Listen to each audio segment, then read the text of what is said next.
유리엔장의 수요 살롱. 네, 2주에 한 번씩 수요일 저녁에 문을 여는 이태광 장강명의 수요 살롱.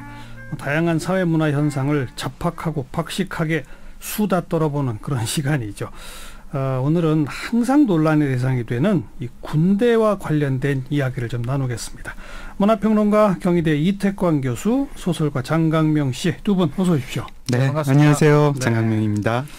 오늘 군대 얘기를 할 텐데 그 계기가 된 건 이 이른바 양심적 병역 거부에 대한 헌법재판소의 결정입니다. 그 결정은 뭐 한마디로 말하면 개인의 양심 소신에 따라서 뭐 종교적 이유가 됐건 다른 이유가 되었건 집총을 거부하는 사람에게는 대체 복무를 할 길을 터줘라. 그렇죠. 국회가 그걸 빨리 법으로 만들어라. 네. 이제 그렇게 헌재가 명령을 한 겁니다. 그동안 여러 번에 걸쳐서는 그런 결론을 내리지 않았었는데 네. 이번에는 사실 획기적으로 뒤바뀐 그런 그 결정이 내려진 셈이죠. 우선 그 결정에 대해서 어떻게 생각하세요? 이태광 교수. 뭐 한국 사회가 공유하고 있는 지금 최대의 가치가 자유민주주의잖아요, 그죠? 그런 자유민주주의라는 원칙에서 본다면 헌재가 그런 결정을 내린 것은 상식적인 것이죠. 네. 그래서 이제 정상국가라는 측면에서 봤을 때 저는 그런 결정을 내리는 것이 뭐 늦었지만 이제 정당한 것이다 이렇게 생각을 하고 있고요. 물론 이제 헌재가 그런 대체복무제에 대한 결정을 내렸지만 또 그렇다고 해서 처벌 자체를 하는 것을 반대하지는 않았습니다. 그러니까 처벌을 하되 처벌 사안이 아닌 부분에 대해서 대체복무를 원했을 경우에는 대체복무의 길을 터줘라라는 그렇죠. 것이거든요. 그래서 예. 현재 자체가 군대 문제에 대한 어떤 뭐 획기적인 결정을 내렸다 이렇게 보기는 어렵죠. 사실. 근데 그 동안에는 대체복무를 강제하는 그런 결정도 안 내렸었거든요. 그렇죠. 그거는 이제 비정상적인 것이고, 이제 제 말씀은 이제 어떤 정상국가적 차원에서 봤을 때 헌재의 결정이라는 것은 아주 상식적인 것이라는 거죠. 그러니까 국방의 의무가 있으나 집총을 거부할 자유가 존중되어야 한다는 점에서 장강명 씨 생각은요? 저는 이제 교수님하고는 조금 온도 차이가 있는데요. 이번 헌재 결정에 대해서 뭐 저도 찬성합니다. 그냥 합리적이라고 생각을 하고 그게 뭐 자유민주주의 사회에서 꼭 필요한 것이다. 대체복무제가 그렇게까지 생각하지는 않고요. 네.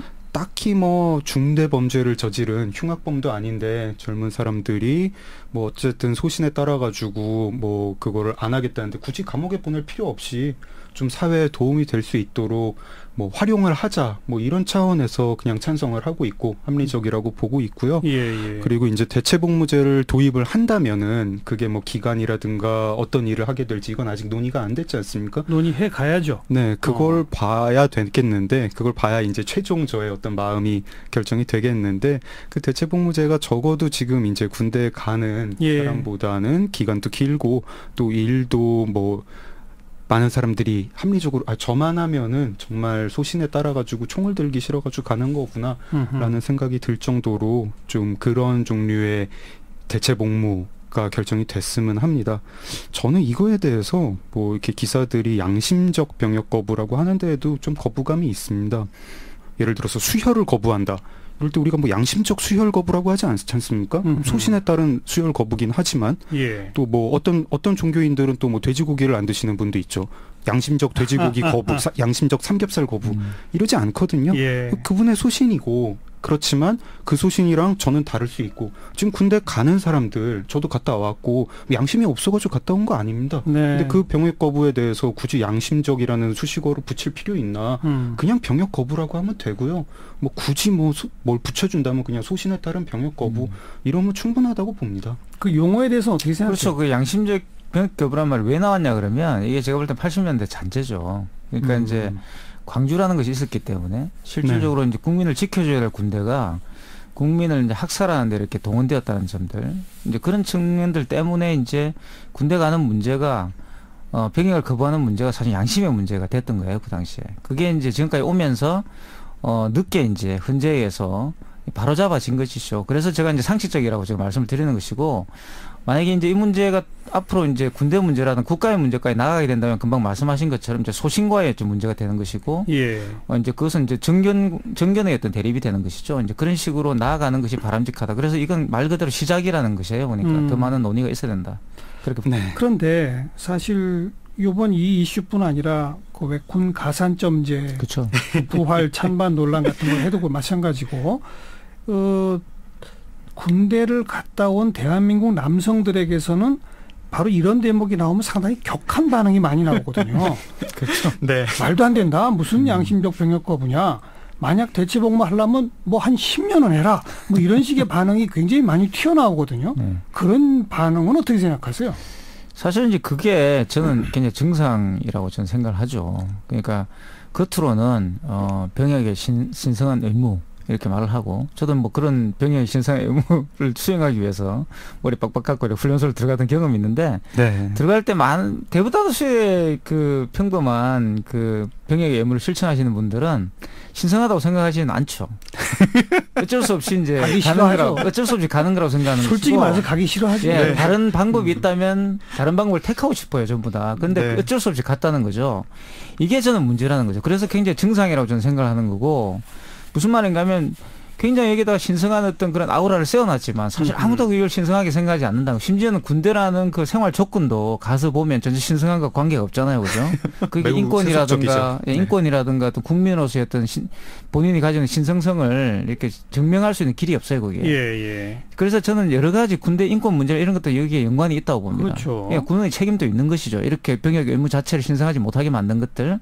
그래서 이런 어떤 복합적인 문제로 봤을 때 저는 그런 이야기들, 대체 복무에 대한 비판들은 좀 정당하다고 봐요. 그러니까. 하지만 굉장히 장기적 관점으로 봤을 때는 이 문제는 반드시 해결하고 가야 되는 것이죠. 병역이 신성하도록 만드는 것과 또 내가 어떤 소신에 의해서 병역을 거부했을 때 그 병역을 대체할 수 있는 여러 가지 길을 열어주는 것도 국민으로서의 다른 길을 할 수 있는 문제들. 예. 그러니까 우리가 구분해야 될 것은 국방의 의무라는 것과 병역의 의무는 다르다는 거예요. 그러니까 병역이 아닌 방식으로도 충분히 국가를 위한 봉사를 할 수 있는 그런 길이 열려있는 사회가 훨씬 더 나은 사회겠죠. 아무래도. 근데 아무튼 가기 싫은데 억지로 갔는데 가서 비인간적 대우를 받으며 네. 그 고생을 나는 했는데 왜 누구는 안 해? 그렇죠. 이거죠. 그게 사실은 좀 더 나가면 여자도 군대 가라. 이렇게 되는 거죠. 아니 근데 뭐 그렇긴 한데요. 저는 그런 식으로 이 논의를 그런 식으로 표현하는 게 좀 별로 적절치 않은 것 같습니다. 적절하게 표현해 보세요. 예를 들어가지고 우리가 뭐 최순실 게이트를 보고 네. 국민들이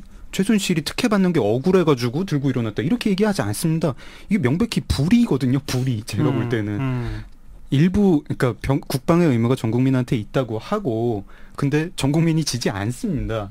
어떤 사람은 힘있고 빽 있는 사람들이 힘있고 빽 있는 자제들이 안 가는 경우가 있고 가서도 어떤 특혜를 받는 거를 보면서 불의를 보면서 불의를 지적하는데 사람을 억울하게 만든 그 구조 이걸 얘기를 해야 되는데 그 억울한 사람들 심리를 보면서 왜 이렇게 억울해 마치 너는 쪼잔하다 이런 식으로 얘기하는 거 좀 문제 있다고 생각합니다. 아니 근데 그 돈 쓰고 백 써서 군대를 빠진 사람과 네. 오늘 지금 얘기를 시작한 이른바 양심적 병역 거부가 같은 건 아니잖아요. 아 양심적 병역 거부하고는 좀 다르겠죠. 지금 좀 또 다른 얘기하는 거 아닙니까? 아니요. 그러니까 이런 얘기들만 나오면 격한 반응들이 사람들한테 나오는 그 근저에 대해서 얘기하는 거예요. 근데 대중의 격한 반응이 그렇게 관역에 딱 맞춰가지고 정교하게 가는 게 아니고 일단은 기본적인 반응은 나는 갔다 왔는데 누구는 안 간다고 하고 내가 갔다 온 것은 비양심적인 행위고 누가 갔다 온 것은 누가 거부하는 것은 양심적 행위고 조명을 받으면 뭐 억울한 마음이 들죠. 그리고 그 억울한 마음이라는 게 어떤 정의감을 이루는 의분이라는 거에 저는 일부라고 생각합니다. 그리고 뭐 지금 사실 제가 이 얘기가 좀 하기 조심스러운데요. 한번 소신 있게 발언을 해보겠습니다. 제가 결코 여성도 군대를 가라라고 얘기하는 게 아닙니다. 그런 게 아닌데요. 네. 지금 군대를 갔다 온 사람들한테 병역 필자에게 그 대한민국 정부가 대한민국이라는 나라가 제대로 보상을 해주느냐 그렇지 않습니다. 네. 많이들 제일 젊은 기간에 제일 꼽히는 기간에 2년 또는 3년이라는 기간을 굉장히 착취당했다고 생각하고 거기에 대해서 내 보상을 덜 받았다라고 생각하는 게 사람입니다. 예. 그리고 그 마음이 이제 우리가 군중 마음이라는 게 그렇게 막 정교하고 지혜롭진 않으니까 안 갔다 온 사람들을 향해서 적대감이 나올 수도 있는 거고요. 이거를 저는 이해를 해줘야지 그거를 가지고 쪼잔하다. 이거 좀 잘못된 반응이라고 생각합니다. 그 대한민국 젊은이들이 좋아서 가는 거 아니거든요. 보상을 해줘야 됩니다. 이게 굉장히 복잡한 문제인데요. 네. 복잡한 문제인데 저는 일단 억울함은 있다고 봐요. 억울함은 있다고 보고 금방 말씀하신 것처럼 이제 그 억울함이라는 것이 사회를 좀 좋게 만들어 보자는 이제 굉장히 긍정적 차원의 열정이 될 수도 있고 나쁜 차원의 열정이 될 수도 있죠. 일반적으로 우리가 말하는 파시즘이라고 부를 수 있는 결국 이제 약자로 이제 그런 어떤 핑계가 이제 쏠리는 지금 한국 사회는 어떻게 보면 좀 후자에 지금 가까워지고 있다는 생각이 듭니다. 그러니까 난민 문제가 지금 터진 것도 보면은 6월 30일 날 뭐 집회도 하고 그랬는데 저는 굉장히 저는 한국 사회로 본다면 일제 정기라고 봐요. 6월 30일 그 집회는 드디어 이제 모습을 드러낸 거죠. 이제 그런 것들이 결국 향하는 곳이 어디냐 하면 약자에 대한 비난이거든요. 약자를 배제해버리려고 하는. 근데 저는 이 억울함이 사실 우리 장 작가님이 굉장히 정확하게 지적을 했지만 불평등 구조로 향하지 않고 그죠? 네. 군을 사실 특혜를 받고 빠지는 사람들이 있잖아요. 그러니까. 근데 이 사람들에게 향하는 게 아니라 어떻게 보면 소신에 의해서 내가 더 큰 문제, 군을 없애자라고 주장하시는 분들이 소신에 의해서 이제 군대를 안 가고 자기 스스로 어떻게 보면 희생이잖아요, 그것도. 뭐 왜냐하면 지금 감옥을 가야 되니까. 그렇죠. 그래서 이제 그런 사람들을 향하고 있다는 겁니다. 그래서 너는 왜 나하고 똑같은데 너만 빠지나는 거예요. 오히려 더 분노가 큰 거예요, 그러니까. 자기와 똑같은 사람이 대우를 받았을 때는 네. 어떻게 보면 더 큰 특혜를 받는 것처럼 보이게 되는 이 현상이죠. 그러니까 이게 이제 사실 억울함이라는 감정 속에서 출발하는 거예요. 억울함과 비난, 분노의 대상에 대해서 그렇죠. 옥석을 가려야 되는데 그렇죠. 가려지지가 않는다. 저는 여기는 상당한 부분은 한국의 정치인들의 책임이 있다고 보고요. 그런 부분에서는. 그리고 지식인들도 책임이 있다고 봅니다. 그리고 결국 이게 금방 말씀하신 결국 소신 발언을 하기보다는 그냥 뭐 휩쓸려서 어떻게 보면 퍼플리즘에 휩쓸려서 그냥 자기들이 안전을 위해서 이제 쉽게 말하면 이제 압을 하는 거죠. 예. 이런 식으로 전락해버리는 또는 뭐 본인들이 생각하는 그런 수익 구조를 올리기 위해서 침묵한다든가 이런 일들이 벌어지고 있기 때문에 공론이 사라져버리고 이런 문제를 논의할 수 있는 장들이 사라졌기 때문에 점점 더 대중들의 억울함을 키우게 되는 거예요. 그런 것들을. 그래서 언젠가 폭발하게 되는 것이고 이런 식으로 가게 되겠죠. 아니 그거를 가지고 대중들에게 지금 억울함이 쌓인 어떤 저는 10대, 근데 20대 그게 대중들 탓은 아니라고 봐요. 예. 네. 그 젊은이들에게 뭐 너희들이 이 상황을 이해를 하고 약자를 배려를 해야 된다. 뭐 그 얘기도 해야겠지만 기본적으로 그 보상을 잘 해주면 그 억울함도 안 쌓이고 해결이 될 문제 아닙니까? 근데 저는 우리가 그 보상해주는 문제를 굉장히 미뤄오고 잘 얘기하지 않고 그렇습니다.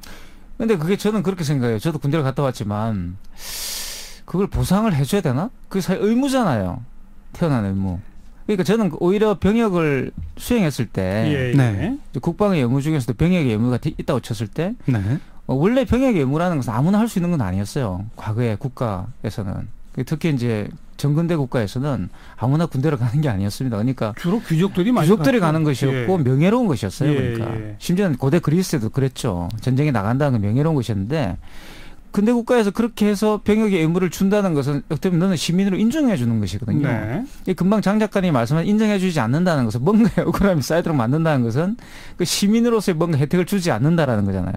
그 교수님 말씀하시는 거 결국 심리적 보상의 일환 아닙니까? 그것도 보상의 일환이죠. 그런데 실질적으로 보상을 줬죠. 대표적인 게 물론 이제 그것 때문에 파리 꼬민이 일어나게 되지만 보불 전쟁에 참전했을 때 많은 민병대들에게 펜션을 줍니다. 쉽게 말하면 그 연금을 주죠. 아니 근데 우리 한국 사회에서 시민이 누려야 할 권리를 그렇게 병역이랑 바꿀 수는 없죠. 뭐 군대 갔다 온 사람한테만 투표권을 준다든가 군대 갔다 온 사람만 국민연금 가입하게 한다든가 이럴 수는 없죠. 그거는 군대를 갔다 오건 갔다 오지 않건 누구나 누려야 할 시민의 권리고 그러다 보면은 군대를 갔다 온 사람한테 보상할 수 있는 길이라는 거는 결국 뭐 경제적 보상 그리고 어떤 종류의 유니폼을 입은 사람들한테 대한 어떤 심리적 존중 이건 뭐 사회적 캠페인 같은 걸로 해야겠고요. 뭐 그 두 가지 외에 딱히 뭐 있을 게 있나 모르겠습니다. 저희가 귀족 사회는 아니잖아요. 예를 들어 가산점을 준다든가 이런 것들은요. 네. 역설적으로 말하면 헌법 정신이 위배되는 거죠.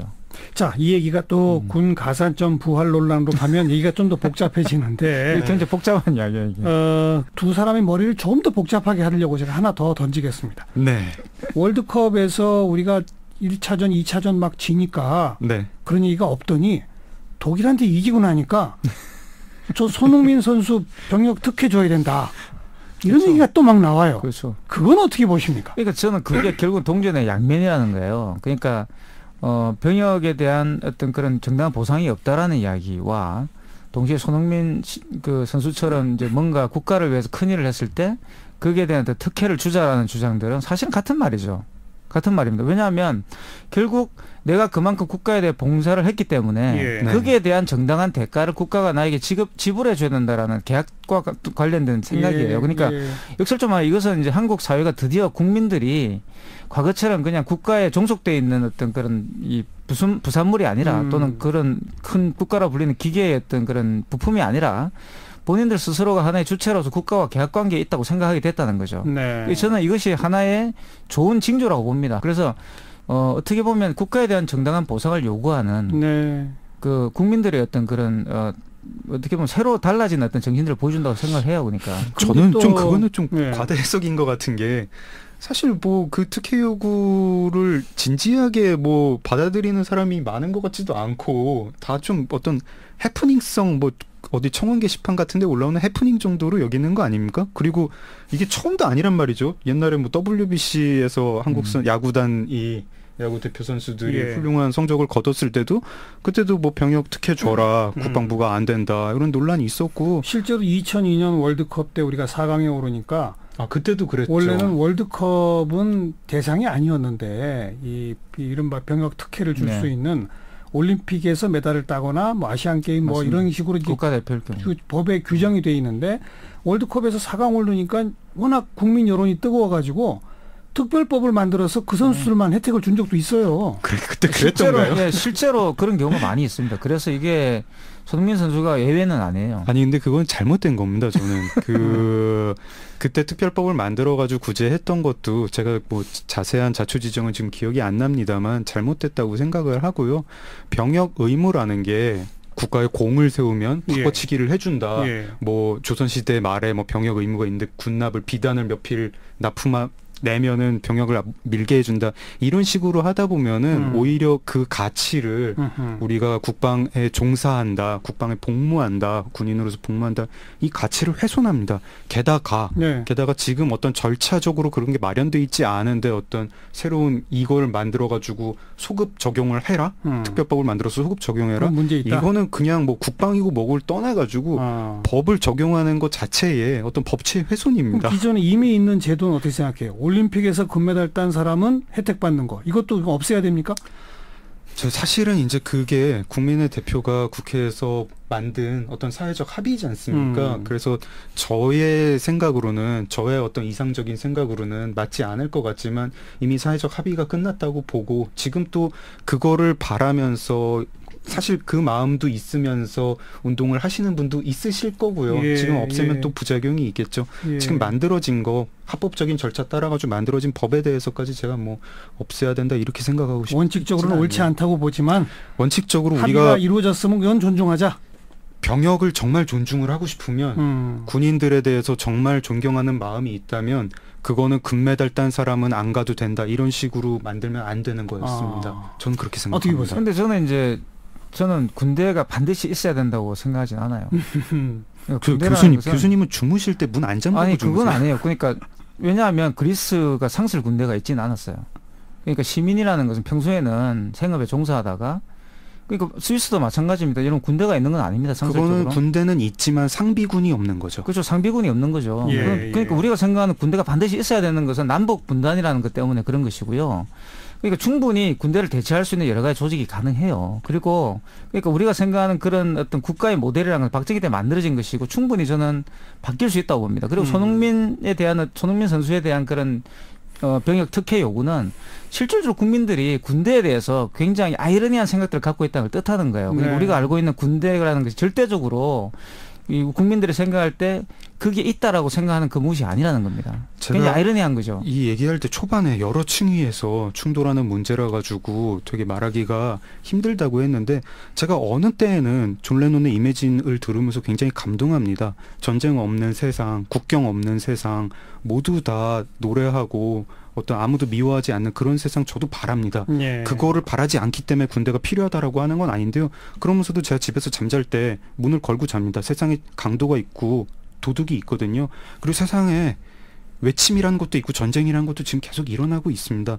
제가 군대가 있어야 된다. 우리가 남을 죽이기 위해 군대를 만들어야 된다. 이런 게 아닙니다. 근데 현실적으로 전쟁 가능성이 있기 때문에 군대가 있어야 된다고 생각을 하고요. 현실적 불가피성? 그리고 지금 군대가 상비군이라는 거랑 거의 동의어고 지금 뭐 군대 뭐 전시 상황에만 우리가 뭐 갑자기 모든 군인을 동원을 해가지고 직업 군인도 평소에 없다가 군대라는 조직을 순식간에 뚝딱 만들어낼 수 있는 것도 아니고 계속해서 상비군 제도가 있어야 되는 것이고 그거를 뭐 다른 조직으로 어떤 그 서비스를 그 폭력을 휘두를 수 있는 기관을 만든다라고 해봤자 간판만 바꿔단 다른 군대일 뿐입니다. 약간 그렇죠. 그런 얘기는 좀 그게 핵심이죠. 그러니까 원래 군대는 없었고요. 아니 근데 간판 바꿔달았다고 군대가 없어지는 게 그러니까 아니죠. 국가 폭력이라는 것은 여러 가지 형태로 존재할 수 있다는 이야기예요. 금방 말씀한 국가 방어로서의 국방으로서의 여러 가지 형태들이 존재할. 그러면 여성들 군대 가는 문제가 사실 해결되죠. 그러니까 꼭 여성이 상비군에 가야지만 국방의 업무를 하는 건 아니거든요. 그죠? 여성이 예를 들어서 뭐 이렇게 말하면 또 이제 뭐 기분 나빠하실 분도 계시겠지만 결혼해서 자식을 낳는다. 결혼 굳이 하지 않더라도 예를 들어서 이 국민을 재생산해내는 문제들도 실질적으로 굉장히 중요한 문제죠. 국방이라는 그렇죠. 관점을 바라본다면 그런 관점에서 그래서 국방이라는 것을 더 크게 사용해야 된다는 거예요. 그러니까 그 의미 자체를 꼭 군대로만 한정하는 게 아니라 그리고 군대라는 것은 상비군이냐 아니냐라는 별로 중요하지. 왜냐하면 경찰이라는 것은 있을 수 있기 때문에 충분히 경찰 복무력이 가지고 있는 것이죠. 그런 것들은. 그래서 저는 국가 관리할 수 있는 여러 가지 그런 어떤 폭력의 문제라는 것은 다양한 형태로 존재해왔기 때문에 역사 속에서 반드시 우리가 생각하는 것처럼 저기 휴전선에 군인들이 항상 있고 그 군인들에게 병의 임무를 다하고 이런 것들은 굉장히 과거라고 생각해요. 얘기를 받아가지고 지금 남북 분단이고 정전 상태고 그리고 징병제 상태 아니겠습니까? 이런 나라는 사실 전 세계에 몇 나라가 없어요. 그렇죠. 그러니까 이게 다른 모든 나라가 대부분 채택하듯이 모병제로만 변환될 수 있다면 아마 좀 우리의 이 논의 자체가 완전히 달라질 겁니다. 사실 차원이 달라질 거예요. 병력도 줄여야 됩니다. 그러니까 병력들도 줄일 수밖에 없게 되고요. 남북 관계가 좋아지게 되면. 그럼 물론 말씀하신 것처럼 그랬을 때 이제 우리가 상비군을 안 뒀을 때 어떻게 국방의 문제를 해결할 것인가 고민해 봐야 되는 거죠. 말 그대로 국방이라는 것이 신성하지 않을 경우에는 굉장히 위험해지는 거 아니겠어요? 저는 사실 지금 이제 교수님 말씀하시는 건 아마 이번 세기 중에는 실현이 안 될 것 같고 제가 이번 세기 중에 실현하고 싶은 거는 군대 간 사람한테 정당한 보상을 제공을 하라는 겁니다. 아니, 그건 우리가 좀 더 현실적으로 이번 세기라면 21세기? 네. 지금 2018년인데 앞으로 거의 82년이나 남았는데 아니 그러니까 이번 세기 안에 실현하라는 게 뭐 저 한 10년 안에 실현하라는 얘기일 수도 있고요. 근데 교수님께서 말씀하시는 거를 이번 세기에 실현하기는 좀 어려울 것 같아요. 저는 근데 이제 그런 방향으로 가야 된다고 저는 생각하고 아니 저도 뭐 먼 미래에는 그래야 된다고 생각합니다. 방향으로 가야 된다고 저는 우리가 봅니다. 이 평화 그리고 군대든 그래도 있어야 하니까 모병제 사회로서 원하는 사람이 가는 군대 뭐 이런 식의 개념을 우리가 그렇죠. 미래에 둔다면 현재 거기까지 가지 못하고 있는 그리고 이 징병제 형태로 있는 그런 상황 속에서는 군대에 대한 각자의 어떤 기준이랄까요? 그 기준점을 좀 각자 고민해 볼 필요는 있는 것 같아요. 오늘 우리 이야기가 결국은 각자 고민합시다 아니에요? 그 문제에 대해서는. 네. 잘 정리해 주셔서 감사합니다. 정답이 없는 것 같아요. 이 대목은. 네. 손흥민 선수에 대한 찬반도 다루면서 양심적 병역 거부에 대한 찬반도 또 다루면서 그렇죠. 여러 가지 생각이 교착될 수 있는 지점 같아요. 그게 사실 손흥민 선수가 정말 잘해가지고요. 네, 마음 같아서는 정말 이렇게 큰 이렇게 보상을 정부가 해줬으면 좋겠는데. 그러니까 한국 사회는 그런 평등주의가 굉장히 강한 사회고요. 그러니까 금방 말씀하셨던 그런 억울함이라는 것도 저는 그게 하나의 정상이기 때문에 그것이 뭐 국민들이 가지고 있는 어떤 잘못된 생각이다 이런 식의 어떤 피시함들 이런 것도 금방 말씀하신 굉장히 좋은 지적이라 봐요. 그런 것들이 사실은 오히려 더 이제 문제를 악화시키는 거지 문제를 해결할 수 없다고 봅니다. 근데 그 억울함이라는 것이 사실은 우리는 다 평등하다고 생각하기 때문에 발생하는 감정 상태라는 거예요. 그러니까 나쁜 거 아니잖아요. 그렇죠. 그러니까 아니, 그리고 이거야말로 에너지가 나오는 거죠. 평등하게 모든 사람이 져야 되는 의무라고 헌법에 써 있지 않습니까? 그러니까 평등하니까 평등하게 다 지게 해야죠. 평등하니까 손흥민 선수에 대해서 혜택을 주자는 말이 나올 수 있다는 거지. 네, 손 선수님 죄송합니다. 어쩌다 보니까 병역 의무 얘기하다가 손 선수한테 병역 혜택을 주면 안 된다는 결론으로. 아니 근데 그것도 원칙적으로 맞는 말이죠. 근데 결국 저는 평등이라는 것은 n분의 1로 결정되지는 않는다 봐요. 그게 이제 어떤 질의 문제고, 그죠? 결국 어떤 질적인 문제라고 저는 생각을 하거든요. 그러니까 결국 우리가 생각하는 어떤 노동의 어떤 질도 다르지 않습니까? 그죠? 근데 그런 노동의 가치들이 사실은 다 일괄적으로 평가되어 버렸을 때는 억울함이 생기는 겁니다. 알겠습니다. 오늘 군대 얘기하면서 완전히 사실은 결이 다른 두 얘기를 한 거라고 저는 보여집니다. 네. 뒤에 손흥민 선수 등등 얘기한 거는 이른바 평등의 정신에서 특혜를 준다면 과연 무엇이 정말 특혜의 기준이 되어야 하느냐에 대한 고민. 그렇죠. 그런 것이고요. 네. 앞에 이른바 양심적 병역 거부에 대한 이야기는 그 병역이라고 하는 것을 달리 생각하는 자유에 대해서 우리 사회의 관용정이랄까 받아들이는 그렇죠. 정도가 어느 정도냐. 여러분은 어느 정도냐. 거기에 대한 질문인 것 같고 좀 결이 다른 두 가지 얘기를 나눈 것 같네요. 네, 그런 것 같습니다. 두 가지에서 판단은 다 다를 수 있죠. 그렇죠. 4가지, 8가지의 조합이 나올 것 같은데. 저는 토론을 해봐야 된다 보는 거죠. 그 토론이 필요하다는 거죠. 토론의 대상이 되어야 한다. 그렇죠. 그렇죠. 네, 그리고 저는 이게 10대, 20대 이제 남자 그 젊은이들이 서툴게 그 억울함을 표현을 할 때 그걸 좀 이제 우리 공론장이 좀 약간 외면하는 경향이 있는 것 같아요. 저는 받아줘야 된다고. 예, 저는 그거를 좀 잘 받아줘서 물론 방식이 되게 서툴고 좀 이렇게 날설게 얘기할 때가 있습니다. 예. 근데 그거를 그게 말이 서툴다고 무시한다? 너희들이 어떤 뭐를 잘못 알고 있다 이런 식으로 무시할 이야기는 아니라고 봅니다. 분명히 어떤 보상을 못 받는 또 자기들 입장에서는 착취당한다고 생각을 할 테고요. 예. 이거 바로 잡아야 됩니다. 그렇죠. 사실 세금 문제 못지않게 온 국민에 해당되는 일이기 때문에 네. 활발한 토론의 대상이 되어야 합니다. 네. 오늘 여기까지 합시다. 이태광 장강명의 수요살롱 경희대학교 이태광 교수 소설가 장강명 씨와 함께했습니다. 고맙습니다. 네, 감사합니다. 고맙습니다.